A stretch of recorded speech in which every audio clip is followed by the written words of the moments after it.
Berge, Strand, Wüste, Wälder. Ja, manchmal fällt es schon schwer, sich auf das nächste Reiseziel festzulegen. Um euch die Entscheidung etwas zu erleichtern, haben wir unsere Top 12 Ziele zusammengestellt und zeigen euch in diesem Video, warum die sich richtig lohnen.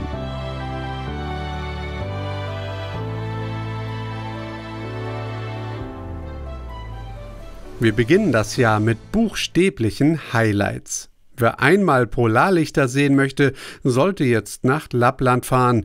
Der Polarkreis ist zu dieser Jahreszeit mit bis zu minus 30 Grad Celsius zwar nichts für Frostbeulen, doch die Landschaft, die nun einem bizarren Kunstwerk gleicht, das man mit seinem Reisemobil oder einem Hundeschlitten durchfährt, ist dennoch eine Reise wert.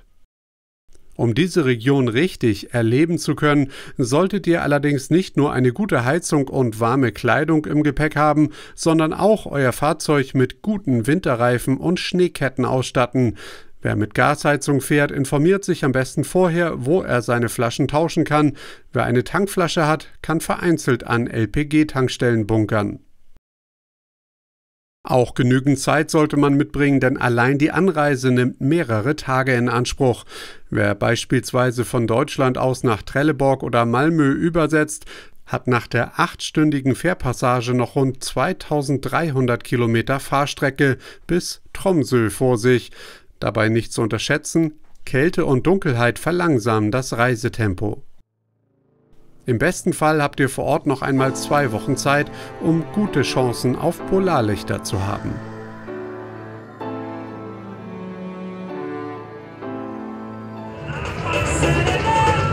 In deutlich wärmere Gefilde geht unsere Empfehlung für Februar. In Argentinien findet zu dieser Zeit der Carnaval del País statt, der größte Karneval Südamerikas außerhalb von Rio de Janeiro. Bunt, schrill und sexy geht es gleich an 10 Tagen zu. Diese einzigartige Party ist ein echtes Erlebnis und wird noch lange im Gedächtnis bleiben.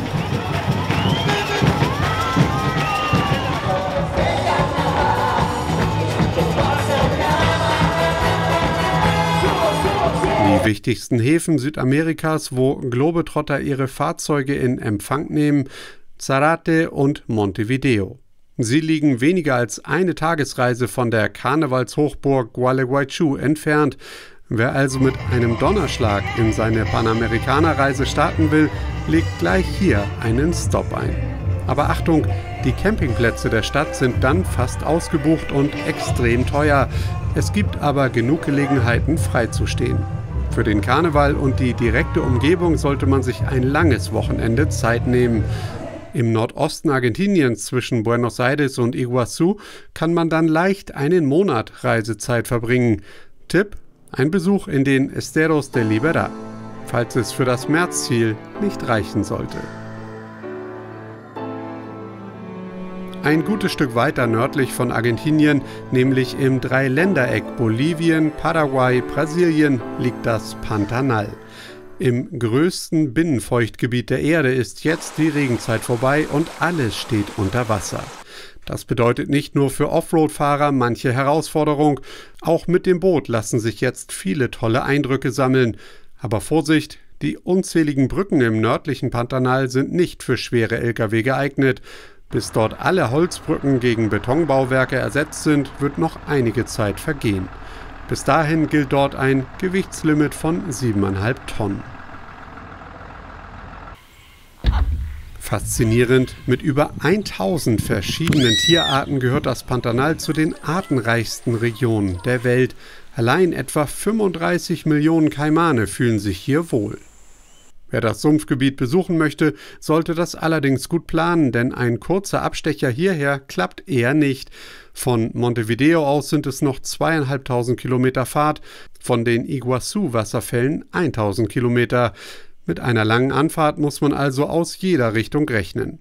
Mit etwas Glück und Verhandlungsgeschick lässt sich aber eine Barge buchen, um von Porto Jofre nach Corumbá zu kommen. Dann sieht man das Pantanal aus einer ganz neuen Perspektive und spart sich den Rückweg über dieselbe Route, über die man angereist ist. Für nördliches sowie südliches Pantanal und einen Abstecher nach Bonito sollte man etwa 3 Wochen einplanen. Die Distanzen sind groß und wer Tiere beobachten möchte, braucht gerade in der Regenzeit Geduld. Das ist der Grund, warum viele in der Trockenzeit anreisen. Dann sind Tiersichtungen erheblich leichter.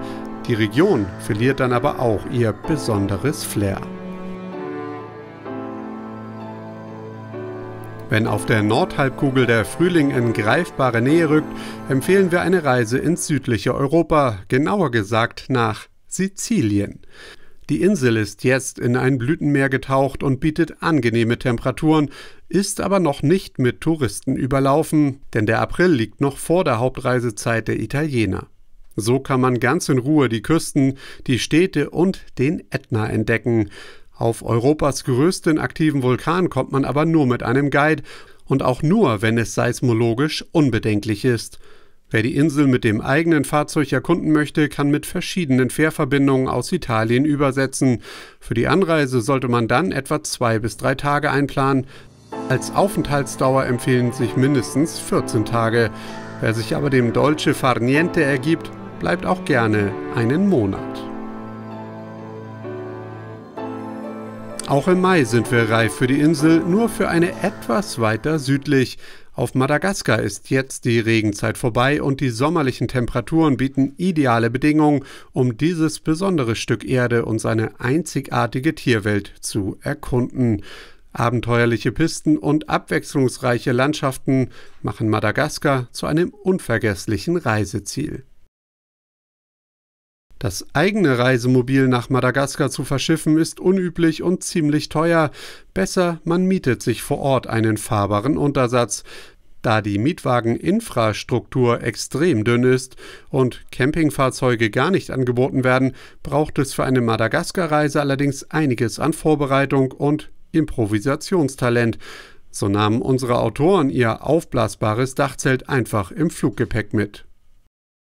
Von Deutschland aus kann man für die Anreise mit etwa 20 bis 30 Stunden rechnen. Um die Insel auch nur ansatzweise zu erkunden, braucht es 4, besser 6 Wochen Reisezeit. 2 Monate wären unsere Empfehlung. Wenn sich der Frühsommer über Europa ausbreitet, empfiehlt sich ein Abenteuer in Albanien. Das kleine Land wird in der Reiseplanung häufig übersehen, ist aber ein wertvoller Tipp. Raue Pisten und einsame Bergseen locken den Offroad-Camper, aber auch in den Städten beginnt jetzt das Leben auf den Straßen. Albanien lebt von Tourismus und Landwirtschaft und überrascht immer wieder mit kulturellem Erbe und gastfreundlichen Menschen. Trotzdem kann man hier leicht abgeschiedene Orte zum entspannten Urlauben, zum Wandern oder Bergsteigen finden. Die Anreise auf dem Landweg ist etwa 1300 Kilometer lang und führt über Österreich, Slowenien und Kroatien. Wer lieber mit dem Schiff fährt, kann eine Fähre von Italien aus nehmen. Das dauert zwar etwas länger, ist aber erholsamer. Auf der kürzesten Verbindung von Bari nach Durrës schippert man etwa 10 Stunden über die Adria.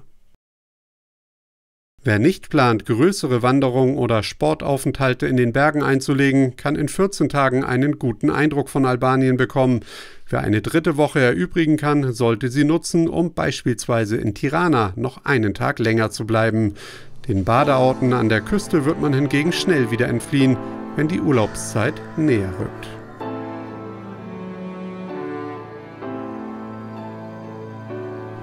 Hochsaison, Sommerferien. Die Deutschen sind jetzt überall, außer zu Hause. Also warum nicht einfach mal die schönen Ecken vor unserer Haustür entdecken und eine Tour durch Deutschland machen? Denn auch die eigene Heimat ist durchaus eine Reise wert. Wer ein paar einfache Regeln befolgt, kann auch hier noch Plätze zum freien Stehen finden und die einheimische Natur genießen.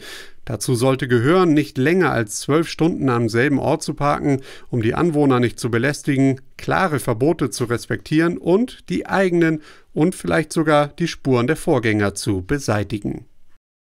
Unser Tipp: Einmal aus der sächsischen Schweiz entlang der deutsch-polnischen Grenze bis an die Ostsee fahren. Es ist verblüffend, wie abwechslungsreich Deutschland auf wenigen Kilometern sein kann. Eine Woche Kurzurlaub ist hier wie im Flug vergangen. Solange der Sommer noch mit warmen Temperaturen lockt, ist jetzt die richtige Zeit, um sich in den Norden nach Südfinnland aufzumachen. Die Mückensaison ist jetzt dort vorbei und man kann in aller Ruhe Land, Leute und jede Menge Wasser kennenlernen.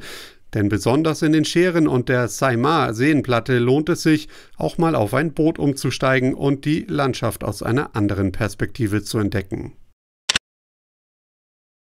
Eine direkte Fährverbindung aus Deutschland gibt es ab Travemünde, aber hier sollte man etwa 1,5 Tage Anreise rechnen. Wer die Zeit auf dem Wasser kürzer halten möchte, kann auch von Schweden oder Estland aus übersetzen, mit den entsprechenden Landkilometern on top. Ein Tipp für Motorsportfans: Die Rallye-Weltmeisterschaft macht jedes Jahr im August in Südfinnland einen Stopp. Wer eher die dezenten Töne mag, sollte spätestens Anfang August im Land sein. Dann finden zahlreiche Tango-Festivals statt. Für eine Runde durch den Süden Finnlands sind 14 Tage vor Ort das Minimum. Wer mit Kajak oder Fahrrad die Wälder und Seen erkunden will, sollte eine dritte Woche anhängen. Auch ein längerer Aufenthalt in Helsinki, Turku oder Hanko ist lohnenswert. Im Sommer vergeht nirgendwo ein Tag ohne Veranstaltungen aller Art. Die Schulferien und damit auch die Haupturlaubssaison finden spätestens jetzt ihr Ende. Wer noch vor dem ersten Schnee nach Island will, sollte das jetzt tun, denn nun kann man die Insel ohne die Gesellschaft von unzähligen anderen Touristen erkunden. Das eigenwillige Eiland hat von Gletschern bis zu heißen Quellen viel zu bieten und lässt einen so schnell nicht mehr los. Das Hochland ist Anfang September meist noch uneingeschränkt befahrbar, das Wetter aber zunehmend garstig und unberechenbar. Die Hütten und Rangerstationen außerhalb der Hauptrouten sind dann überwiegend schon geschlossen. Dafür steigt die Chance, Polarlichter zu sehen. Sollte sich das Wetter längerfristig von seiner schlechten Seite zeigen, ist eine Flucht in den Nordosten Islands angesagt. Hier kommen die Sturmtiefs vom Atlantik nur noch abgeschwächt an. Da die Anreise besonders mit dem eigenen Fahrzeug aber weit und teuer ist, empfiehlt es sich, genug Zeit einzuplanen. 2 Wochen auf der Insel selbst ohne An- und Abreise sollte das Minimum sein. Wer alles von Island sehen möchte, plant lieber 6 Wochen ein. Achtung, spätestens die Rückfahrt aufs europäische Festland fällt dann in die Sturmsaison. Das kann auch für seefeste Menschen eine harte Probe werden. Wenn es in Deutschland langsam kalt und dunkel wird, begeben wir uns noch einmal auf die Südhalbkugel, und zwar nach Patagonien. Der Landstrich ist kein eigener Staat, sondern erstreckt sich über Teile von Argentinien und Chile. Hier hat man um diese Jahreszeit besonders gute Chancen, Wale zu beobachten. Sie kommen jetzt an die Küsten der Halbinsel Valdés, um zu kalben. Wer im Herbst seine Panamerikanerreise beginnt und einmal Südkaper und Orcas aus nächster Nähe sehen möchte, sollte diesen Zeitpunkt gut im Auge behalten. Im Oktober ist Frühling auf der Südhalbkugel, die Tage sind lang, die Nächte mitunter noch frisch, die Seen noch kalt. Wetterfeste Kleidung und eine Mütze gehören gerade im südlichen Teil Patagoniens zur Standardausrüstung. Es ist hier immer windig, nicht selten so stürmisch, dass die Fähre nach Feuerland kurzfristig ihren Dienst einstellt. Patagonien ist eine Region der extremen Distanzen. Wer weniger als 2 Monate Zeit mitbringt, wird kaum Gelegenheit finden, dieses außergewöhnliche Stück Erde auf sich wirken zu lassen. Wenn ihr mehr über Patagonien erfahren wollt, könnt ihr euch jetzt schon mal auf die März-Ausgabe des Explorer freuen. Dort lest ihr dann einen ausführlichen Reisebericht über diese Region. Sommerlich warm und wenig Niederschlag. Der November ist eine fantastische Reisezeit für Südafrika, denn hier beginnt jetzt der Sommer. Wer den Kontinent noch nie bereist hat, für den ist Südafrika ein gutes Einstiegsziel.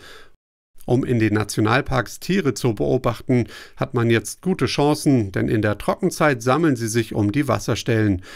Erreichen kann man Südafrika mit einem Direktflug ab Frankfurt, München oder Zürich in rund 12 Stunden. Wer sein Auto auf dem Wasserweg ins Land bringen möchte, kann es nach Port Elizabeth, Kapstadt oder Durban verschiffen. Ohne eigenes Fahrzeug geht aber auch. Wer nur einen Urlaub hier verbringen will, kann aus einer endlosen Flotte an Mietwagen auswählen. Vom Pickup bis zum Reisemobil ist alles vertreten. Zum Zeitsparen empfehlen sich One-Way-Buchungen.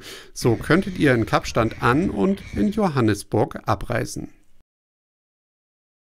Um ganz Südafrika oberflächlich kennenzulernen, braucht es mindestens 4, besser 6 bis 8 Wochen Reisezeit. Wer weniger Zeit hat, tut gut daran, sich auf einen Teil des Landes zu konzentrieren. In 14 Tagen ließe sich beispielsweise die Ostküste entlang der Garden Route erkunden, mit einem Finale im legendären Kruger Nationalpark. Das Jahr neigt sich dem Ende zu und in Europa stehen jetzt alle Zeichen auf Weihnachten. Um dem heimischen Trubel auf ganz entspannte Art zu entfliehen, legen wir euch Namibia ans Herz. Das Land an der Westküste Afrikas bietet nicht nur safaritaugliche Landschaften und faszinierende Tiere, sondern ist auch ein Paradies für Angler. Im Dezember findet im Skeleton Coast Nationalpark eines der größten Angelfestivals der Welt statt. Hierfür wächst für wenige Wochen eine gesamte Zeltstadt aus dem Boden, öffnet eine Bar und werden Sanitärgebäude aus dem Wüstensand ausgegraben. Ist das Ganze doch den Rest des Jahres verlassen. Ein skurriles Erlebnis, an dem man einmal vorbeigefahren sein sollte. Wer im November schon in Südafrika unterwegs war, kann nun einfach über die Grenze fahren, um nach Namibia einzureisen. Alle anderen können mit Direktflügen nach Windhoek gelangen oder ihr Fahrzeug nach Walvis Bay verschiffen. Alles zum Thema Reisedauer und Mietwagen entspricht im Kern Südafrika. Auch hier sollte man sich bei kurzer Reisezeit für einen Landesteil entscheiden, sonst wird man viel Zeit im Autositzen verbringen. Afrika, Südamerika, Europa. War für euch ein Reiseziel dabei, das euch besonders interessiert? Ausführliche Reiseberichte über die einzelnen Ziele findet ihr in vergangenen Explorer-Ausgaben. Oder habt ihr andere Tipps fürs Jahr? Lasst es uns in den Kommentaren mal wissen. Für noch mehr Reiseinspiration seht euch gerne auf unserem Kanal um. Dort könnt ihr noch viele weitere Destinationen entdecken.